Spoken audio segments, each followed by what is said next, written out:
The story of Robert Davila. You know who that is? No, you don't, because I do. 3 months ago, I gave khutbah in Fort Worth. I haven't been to that masjid in 4 or 5 years, and they invited me for some reason, and I went. And I gave khutbah there. My khutbah was about dua. An Egyptian fellow comes up to me, a young man came up to me afterwards, he goes, Allah fulfilled my dua today. And I said, what's your dua? He said, my dua was that Na'man Ali Khan should meet Robert Davila. I was like, are you Robert Davila? He goes, nope, I am not Robert Davila. Robert Davila is my friend. But I think Allah is fulfilling my dua. I was like, fire away, I want to know. Robert Davila is a young man who lives in a town 40 minutes past Fort Worth. He was a farmer, young guy. And he was hit with some sort of genetic disorder that kicked in later on in his life, and he became paralyzed from the neck down. And he lives in a nursing home. Most people in that nursing home are 90 years, 100 years. They're really, really old people. And then there's, his room where he's paralyzed neck down. He's the only 30-something-year-old that is in the nursing home, okay? And he's been in that nursing home for the last 10 years. His family got a computer for him that's voice activated, so he can give voice commands, put a headphone on and Google stuff and search stuff so he can surf the web and find information. In his room, and by the way, staunch Christian family, the minister comes and prays for him every week and things like that. And his best friend was in the bed next to him.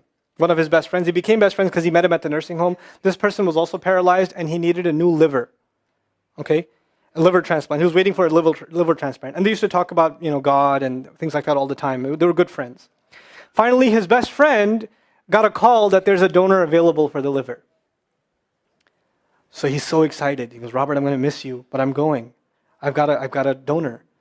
So they take his friend and they go into the operation, and his friend died at the operating table. Now his friend, who's also a Christian, the deceased friend, his sister, took one of the amulets of his friend, a crucifix, and she gave it as a gift to Robert. This is a reminder of your old buddy.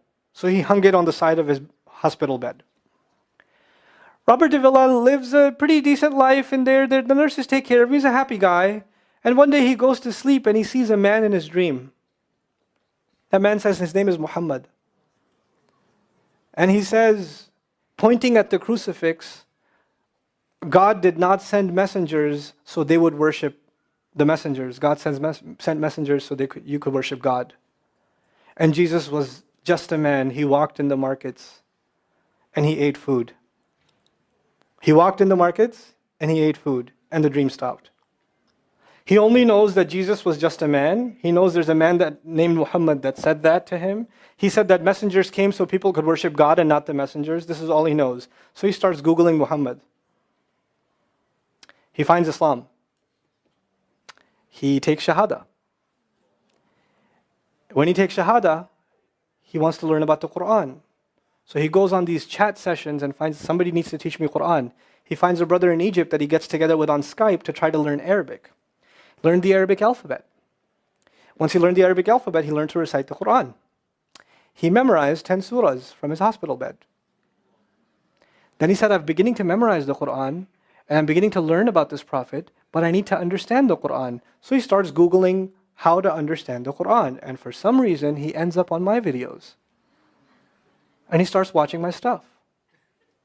And he watched almost everything. And then here's the kicker.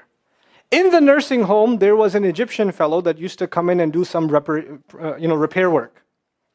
The Egyptian fellow has his own awesome story. The guy had basically lost faith. He wasn't religious. The nearest masjid to him was 50 miles away. So he didn't really go to Jummah much anymore. But he felt a spiritual void, so he started going to the church just to feel closer to Allah. Raised Muslim. He goes to the church just to feel closer to Allah. He's passing by Robert's room one day and he hears, وَالْعَصْرِ إِنَّ الْإِنسَانَ لَفِي خُسْرٍ. So he walks into his room and says, Robert, what are you listening to? Robert says, nothing. That was me. And the guy says, you're Muslim? He goes, yeah, I became Muslim. And now this friend is in shock. How does Allah guide someone in the middle of Churchtown, USA, in a nursing home, with a crucifix on the side of his bed that he doesn't even have the physical strength to move. And the guy himself says, I want to come back to Allah.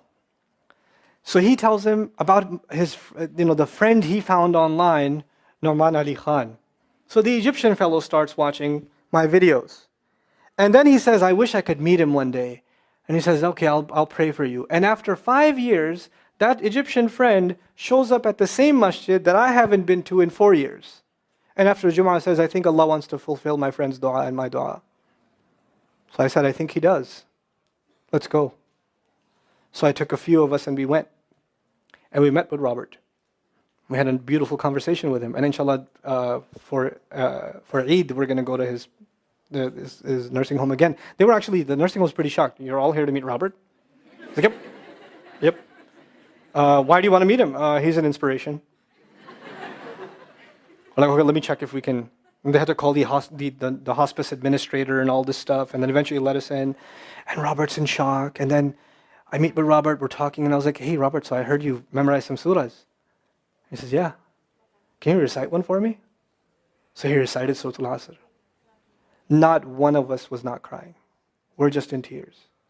When somebody turns to Allah, don't worry about the means. Guidance will come. Balance will come. I want to tell you some more about Robert because young guys are here. Young guys that play basketball. Young guys that are healthy. Young guys that have ambition. I told you what's his paralysis, from where to where? Neck down. He has a special wheelchair that has to hold pretty much every part of his body in place. He can't just sit in a wheelchair. It holds his neck and it holds every other part of his body in place because he has no control over his limbs. And he has to have a special van where the wheelchair locks in so that if it goes through a bump or whatever, he doesn't, receive the shock. So he made a request. He wants to go to the Friday prayer.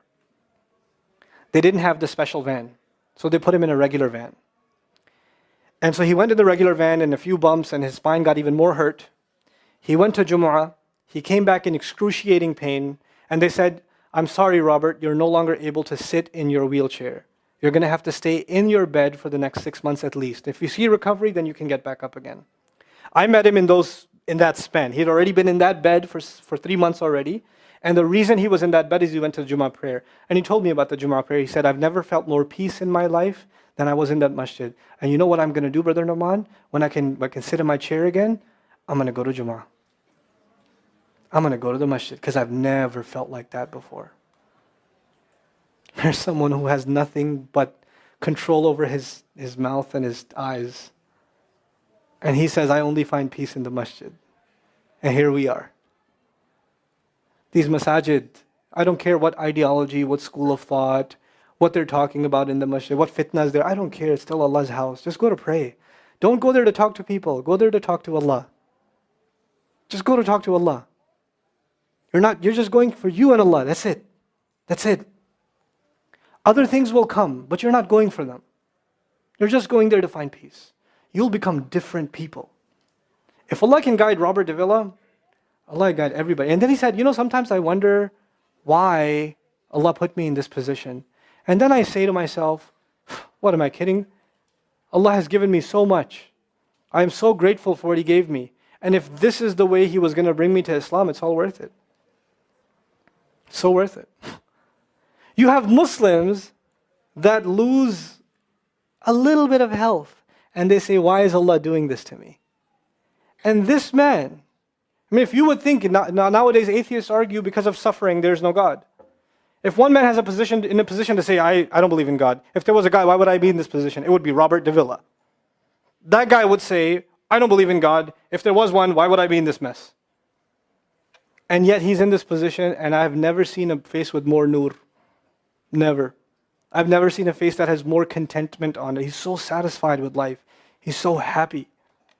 He's just happy. The last 7 or 8 khutbahs I've given are actually based on one sentence each on one sentence that he said in his conversation. Is that profound? He's a teacher to me. I consider him a teacher. He's my sheikh. Somebody says, who's your sheikh? I say, Robert Davila. Really? Is that a pizza place? Or no. The guidance is all around us. You don't have to get worried about what's not there. There's plenty there. You know what Allah did for the people of the cave? You know, He even guided them in where to sleep. You know, He even guided them on where to turn. As the sun was coming, they'd turn away from it. As the sun came from the other side, they'd turn the other way. Allah will guide you in your sleep when you make dua to Him. He'll even guide you in your sleep. Every toss and turn will be guided by Allah. Can you imagine? We shouldn't be skeptical in Allah's guidance. We shouldn't worry about how am I going to find balance. No, that's Allah's job to guide you. Your job is to talk to Him. Your job is to get sincere. That is the message I have for you.